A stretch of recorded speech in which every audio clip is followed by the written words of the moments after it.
seluruh perundang-undangan di Indonesia. Kemudian di pasal 16 huruf F di Undang-Undang Nomor 25 Tahun 2007 itu sama. Undang-undang bertanggung jawab untuk melaksanakan seluruh perundang-undangan yang berlaku di wilayah Republik Indonesia. Baik, berarti ada ketentuan perundangan yang mewajibkan semua PEMA ya. Jadi tidak ada istilah bahwa PEMA tersebut tidak mengetahui ya aturan undang-undang yang berlaku di Indonesia. Tidak ada, harus mematuhi. Nah, pertanyaan selanjutnya adalah apabila ada perusahaan PEMA yang melakukan penanaman modal ya, tapi tidak mematuhi aturan PEMA baik dengan alasan saya tidak mengetahui, gitu kan? Apakah perusahaan ini bisa dikategorikan sebagai penanaman modal atau investor yang tidak beretikat baik? Ya, bahkan kalau kita baca Undang-Undang 30 tahun 2000, Undang-Undang 25 tahun 2007, perusahaan yang kemudian tidak memiliki izin prinsip ini bisa dikenai sanksi oleh pemerintah. Misalnya kegiatan usaha yang dibukukan, kemudian kegiatan usaha yang dicabut. Bahkan kalau kita baca lagi misalnya di Undang-Undang 30 tahun 2014 tentang usaha pemerintah, ini yang tidak sah, maka seluruh aktivitasnya ya dianggap cacat formil. Sehingga apapun perbuatan hukum baik secara pidana maupun administrasi negara ini dianggap tidak sah oleh negara. Termasuk transaksi-transaksi yang dilakukan perusahaan tersebut, ya kan dianggap tidak sah. Ya. Karena ini yang enggak, karena jelas ketika ada entitas yang melakukan perjanjian dengan entitas yang lain, kemudian perjanjian ini bertentangan dengan undang-undangan, maka jelas ini kalau kita bicara mengenai basic perjanjian pasal 1320 awal perdata, ini ya dapat dibatalkan karena mereka secara objektif itu sesuatu yang salah. Baik. Selanjutnya ya, ini terkait dengan perusahaan PNDM penanaman negeri. Misalnya apabila pada tahun 2015 ya, pemegang saham perusahaan PNDM ya menyetujui masuknya modal asing sehingga sebagian atau seluruhnya menjadi modal asing ya. Apakah perusahaan PNDM tersebut harus memiliki izin prinsip dari BKPM sebelum melakukan transaksi? Ini tahun 2015. Baik. Kalau tahun 2015 maka kita menggunakan rezim hukum saat itu. Tahun 2015 itu yang berlaku adalah peraturan BKPM nomor 5 tahun 2013. Nah, di situ diatur di pasal 28 dan 29. Jadi ketika penanaman modal dalam negeri kemudian ingin menjual sahamnya kepada PMA, maka ada syarat-syaratnya. Syarat-syaratnya adalah proses lobat atau proses aksi korporasi itu harus kemudian disetujui oleh rapat umum pemegang saham. Seluruh pemegang saham harus sepakat bahwa akan ada penjualan saham ke PMA.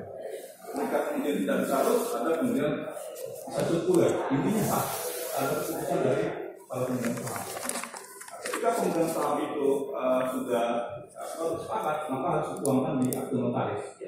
Nah, setelah dituangkan akte notaris, maka harus kemudian diajukan kepada BKPM untuk mendapatkan izin prinsip. Dan ini prinsip itu dilakukan sebelum berubah. Jadi jelas di pasal 24 BKPM nomor 5 tahun 2013, sebelum ada aksi korporasi jual beli saham kepada PMA, maka harus mendapatkan izin prinsip dari kepala BKPM. Itu amanat otoritas BKPM. Baik, berarti itu tegas diatur dalam PKPM bahwa sebelum ada transaksi tindakan korporasi tadi jual beli saham itu sebelumnya harus ada izin ya, Izin prinsip dari bukan setelah tindakan korporasi tadi ya. bahasa di peraturan kepala BKPM sebelum aksi korporasi dilakukan itu harus mendapatkan izin prinsip dari BKPM. Nah, pertanyaan selanjutnya adalah apa akibat hukumnya? Apa akibat hukum dari perjanjian ya tadi atau transaksi jual beli saham PNDM yang menyebabkan masuknya modal asing yang dilakukan tanpa terlebih dahulu ada izin prinsip dari BKPM? Ya jelas Pak, kalau kita baca pasal 1320 KUH Perdata, dalam hal ini misalnya transaksi jual beli saham tambang, kita tidak suka mau tidak mau dia harus tunduk sebenarnya dengan pasal 1320 KUH Perdata. Maka ketika dia melakukan perjanjian ikatan, kemudian ada yang dilanggar yaitu peraturan pada BKPM, maka dia dipastikan yang melanggar sebagai halal. Bahwa perjanjian itu ya sebagai halal, dan kalau tidak tarik atau KUH Perdata di pasal 1337 itu perbuatan hukum yang dilarang. 1337 mengatur bahwa perjanjian yang tentang undang-undang itu dilarang. Akibatnya apa? Akibatnya dapat dibatalkan perjanjian. Selanjutnya ternyata bahwa transaksi ini kemudian mendapatkan kan pengesahan dari Kementerian Pidana padahal tidak ada izin prinsip dari BKPM. Apa akibat hukum? Ya. Ada peraturan Menteri Kumham Pak terkait mengenai tata cara permohonan pengesahan perubahan anggaran dasar.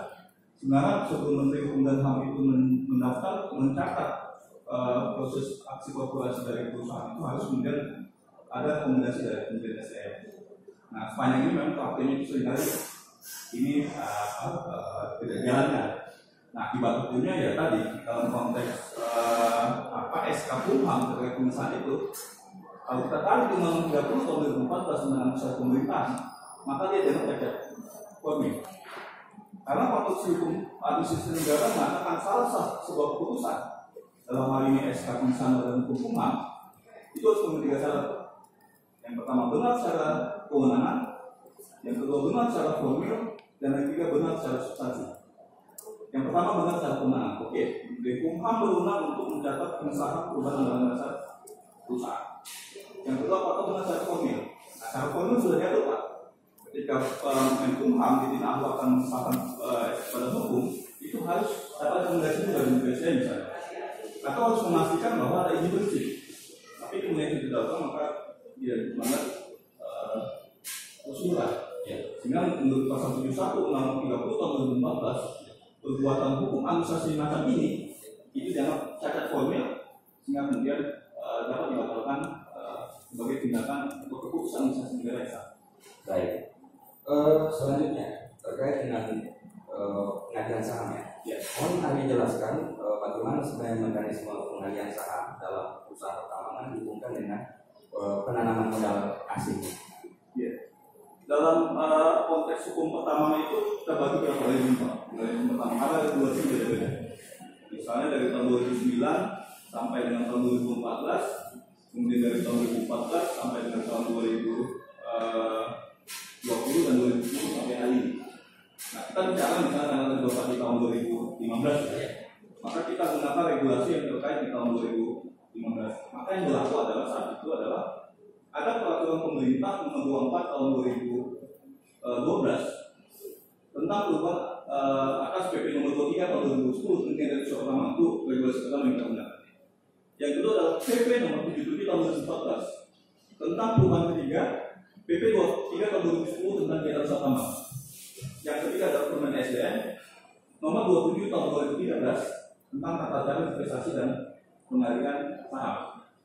Nah, secara umum Pak, regulasi ini mengatur bahwa untuk mengalihkan saham dari dalam negeri ke luar negeri itu harus diajukan kepada Menteri SDM. Nah, Menteri SDM kemudian melakukan seleksi berdasarkan ada beberapa syarat Pak. Syarat pertama itu syarat administratif, yang kedua itu syarat teknis, yang ketiga syarat finansial, dan yang keempat itu syarat lingkungan. Nah, ketika sudah terpenuhi semua, maka itu akan diberikan izin oleh Menteri SDM, masuk juga harus ada rekomendasi dari BKPM. Karena di Permen SDM nomor 20 tahun 2013 bahwa sebelum ada pengalihan biok, maka harus dipastikan dulu ada persetujuan dari Menteri kepala BKPM. Ketika itu tidak ada, maka Menteri SDM tidak bisa mengalihkan izin. Ya, berarti dalam rezim pertambangan ya, tentang undang-undang dan peraturan terkait dengan pertambangan, bahwa pengalihan saham termasuk untuk mengalihkan saham dalam negeri dari menjadi penanaman modal asing kembali lagi bahwa harus ada izin dari persetujuan dari BKPM seperti itu. Jadi tadi selain diatur di undang-undang PMA, ternyata di hukum pertambangan, undang pertambangan juga diatur bahwa harus ada persetujuan ya. Kemudian terkait dengan masuknya modal asing yang kita berbicara di tahun 2015. Apabila tahun 2015 itu ingin melakukan perubahan status ya dari BNN menjadi BMA atau membolehkan masuknya modal asing. Seberapa banyak sebenarnya kepemilikan saham asing yang diperbolehkan masuk? Di pasal 93 Undang-Undang 4 tahun 2009 Pak, tentang pertama mineral itu diatur bahwa pemegang saham asing itu wajib mengembalikan sahamnya ke dalam negeri. Intinya adalah pasal 93 yang diatur dilanjut dengan PPKP adalah saham asing itu maksimal 45%. Karena tidak boleh saham asing itu kuasai 100% oleh asing. Apalagi sumber daya alam Pak strategis. Maka di ketentuan undang-undangan itu memastikan bahwa ASIN itu hanya maksimal 49%. Angka itu muncul di mana? Angka itu muncul di pasal 7A PP 24 tahun 2012 Pak. Pasal 7A diatur bahwa saham asing itu 49% dan 51% saham dalam negeri. Kemudian di pasal 7C PP nomor 77 tahun 2014 jelas saham asing yang boleh di perusahaan di pemegang IUB itu adalah dia 49% apabila perusahaan itu tidak memiliki smelter. 49%, 60% maksimal apabila perusahaan itu memiliki smelter. 70 maksimal apabila perusahaan itu melakukan underground mining. Nah, kalian tuh nih, apakah perusahaan itu punya smelter atau tidak? Underground mining atau tidak? Jika dia tidak punya smelter, maka maksimal 49%. Tapi kalau dia punya smelter, ini namanya smelter pengolahan. Jadi misalnya nikel itu jadi ferronickel, nikel itu jadi nikel mate. Tapi kalau dia hanya gali-gali saja, maka wajib bagi dia hanya maksimal 49%. Berarti kalau dia cuma memiliki saja, itu maksimal 49% kepemilikan asing. Nah, untuk membuktikan bahwa IUB tersebut memiliki smelter, apakah harus ada izin tersendiri selain dari izin mobil? Ya, jadi memang ada dua izin Pak, ada izin usaha industri yang dikeluarkan oleh Kementerian Perindustrian. Yang kedua itu adalah dia izin IUP yang kedua. IUP orang belum nih, itu yang harus dimiliki. Jadi tidak bisa dia memiliki smelter cuma berdasarkan IUP saja, izin usaha operasi produksi ya. Harus ada izin tersendiri. Betul. Baik. Nah, kemudian apa akibat hukumnya? Ya, misalnya ada transaksi di saat ini ternyata melebihi dari ketentuan gitu yang disyaratkan. Misalnya pemilik IUP ternyata masuk modal asing ini 60%, lebih dari ketentuan 29%. Apa akibat hukumnya? Akibat hukumnya bisa pidana.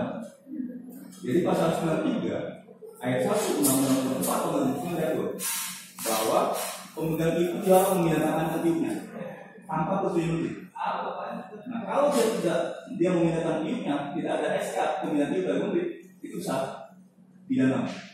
Itu diatur di Undang-Undang nomor 3 tahun 2020. Itu diatur bahwa itu perbuatan pidana. Karena jelas di pasal 93 pengalian IUP itu bisa dipidana. Dan contoh sudah ada, misalnya kasus kemarin Pak Mardhani Mami juga diancam KPK pasal pengalian IUP tanpa izin menteri pidana. Baik.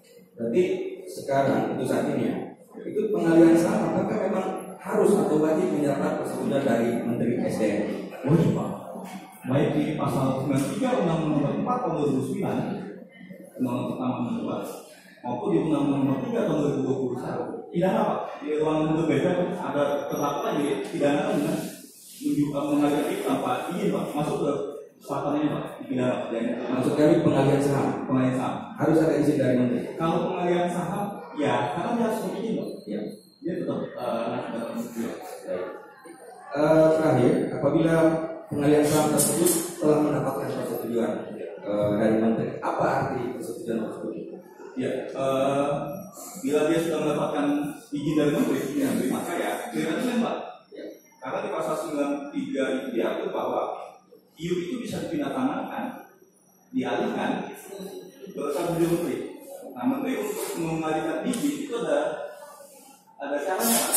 Yang pertama IUP itu sudah selesai eksplorasi tahap tertentu, dan yang kedua IUP itu sudah clear and clean, tidak ada masalah administratif, masalah teknis, masalah lingkungan dan finansial. Jadi ketika ada perusahaan tambang yang sudah disetujui peradilan saham oleh menteri, maka dia dianggap sudah clear and clean, baik administratif, teknis, lingkungan dan finansial. Tidak ada masalah aspek pendataan, seluruh izin sudah beres, tidak ada tumpang tindih, tidak ada kekuatan negara, dan sebagainya. Berarti apabila pemegang peralihan saham itu telah mendapat persetujuan dari Menteri, berarti dari semua aspek tadi yang disebutkan itu dianggap telah clear dan clean. Ya. Baik, terima kasih.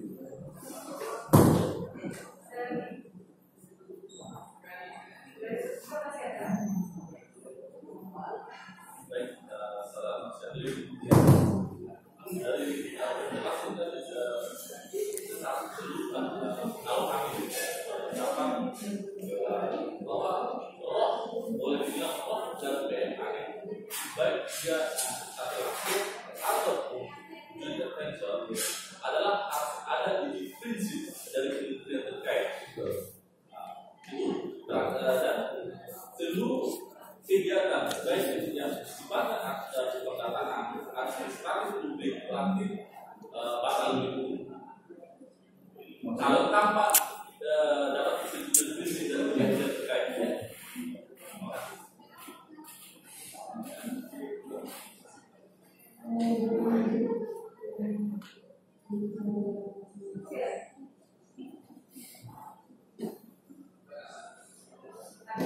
Ada yang mulia. Terima kasih majelis. Ahli kami dari PT Wangxiang Mining penggugat.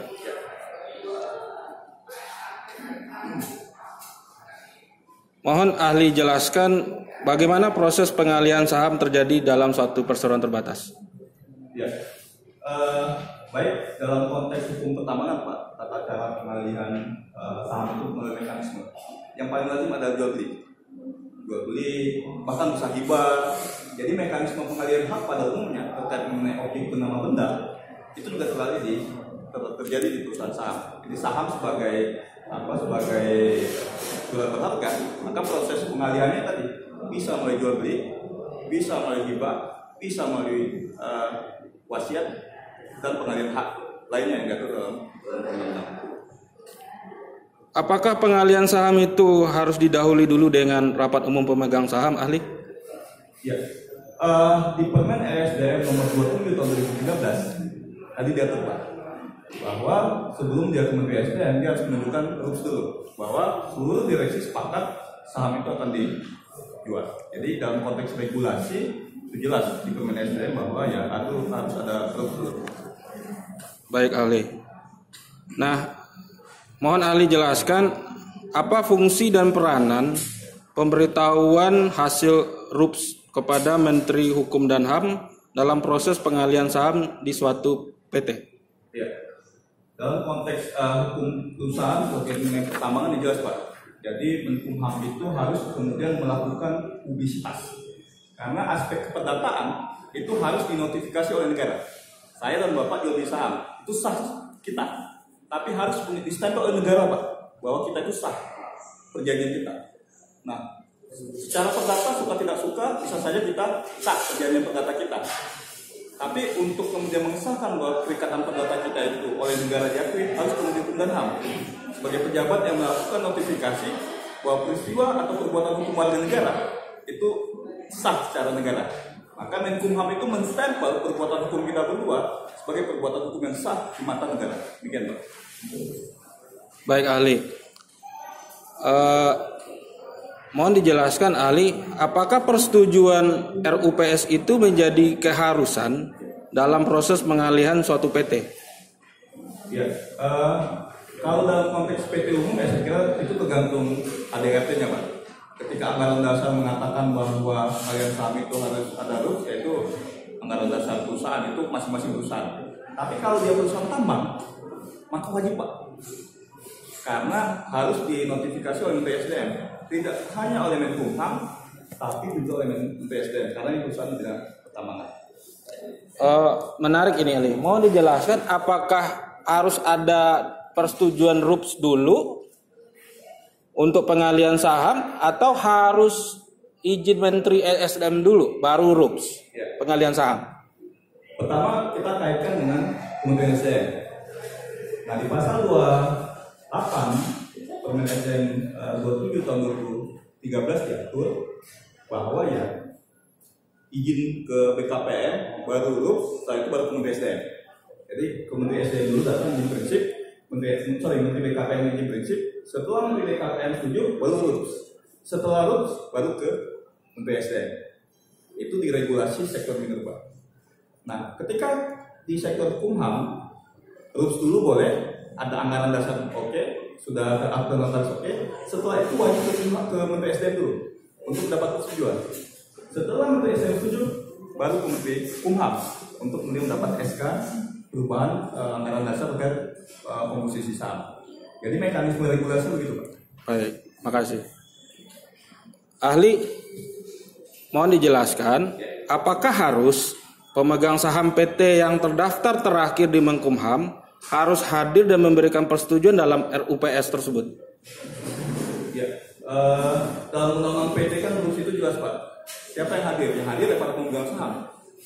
Siapapun itu mau dia perusahaan manapun, yang ketika dia sebagai pemegang saham yang sah dalam sebuah korporasi, maka dia punya hak suara terkait mengenai rules itu. Jadi kita tidak melihat siapa itu, tapi ketika dia memiliki saham yang memang saham itu dimiliki oleh korporasi yang diakui oleh hukum, maka dia yang memiliki hak untuk datang di RUPS. Ya ahli, kan sama-sama yang kita ketahui kalau orang hukum bahwa pemegang saham yang terdaftar terakhir itu kan di sistem Bakum Ahu Kemenkumham ahli. Berarti yang harus hadir di RUPS itu tersebut ada perubahan pengalihan itu. Berarti yang terdaftar, maksud ahli yang terdaftar di sistem Bakum yang terakhir terdaftar ya? Ya, suka tidak suka mau tidak mau legal agreement yang sah itu yang kemudian ada di Kumham. Baik. Terus ahli mohon dijelaskan apa konsekuensi hukumnya apabila pengalihan saham itu tidak disetujui oleh RUPS? Iya, kalau tidak setuju ya tidak bisa Pak. Tidak bisa ya? Tidak bisa, harus setuju. Atau disetujui oleh RUPS tapi bukan dibuat oleh pemegang saham yang terdaftar di sistem Bakum Kemenkumham ahli. Ya, dalam konteks legalitas siapa yang memiliki hak suara itu ya, saya kira ya tergantung yang kemudian memiliki sebagai subjek hukum di sana sebagai subjek hukum yang sah Pak, sebagai pemegang saham. Mungkin pertanyaan saya direct langsung nih ahli. Ya. Apakah ahli setuju kalau RUPS itu batal karena hukum atau tidak? Ya, untuk membatalkan RUPS itu tidak sekonyong-konyong berdasarkan pendapat kita Pak ya, tapi ya berdasarkan ya penetapan berdasarkan ya sengketa di pengadilan. Tidak bisa sekonyong-konyong RUPS dinyatakan sah atau tidak sah Pak. Harus kemudian dinyatakan melalui gugatan. Mohon maaf nih ahli ya. Tadi kan ahli bilang pengalihan saham yang tidak disetujui oleh RUPS tidak sah. Tapi ada RUPS nih ahli dibuat oleh pemegang saham yang tidak terdaftar di sistem Bakum terakhir. Nah pertanyaan kami menurut ahli mohon dijelaskan RUPS itu batal dari hukum apa enggak? Secara hukum perdata Pak, suka tidak suka mau tidak mau RUPS itu sah secara hukum perdata. Tapi dalam kondisi hukum publik RUPS itu harus disampaikan ke Kumham untuk mendapatkan notifikasi. Karena perbuatan hukum perdatanya ketika dia memandang bahwa mereka merupakan entitas hukum yang resmi, suka tidak suka mau tidak mau itu peristiwa hukum perdata. Nah, lalu bagaimana menggagalkan menyatakan itu tidak sah? Ya melalui proses of law. Baik. Berikutnya ahli, mohon ahli jelaskan apakah pemegang saham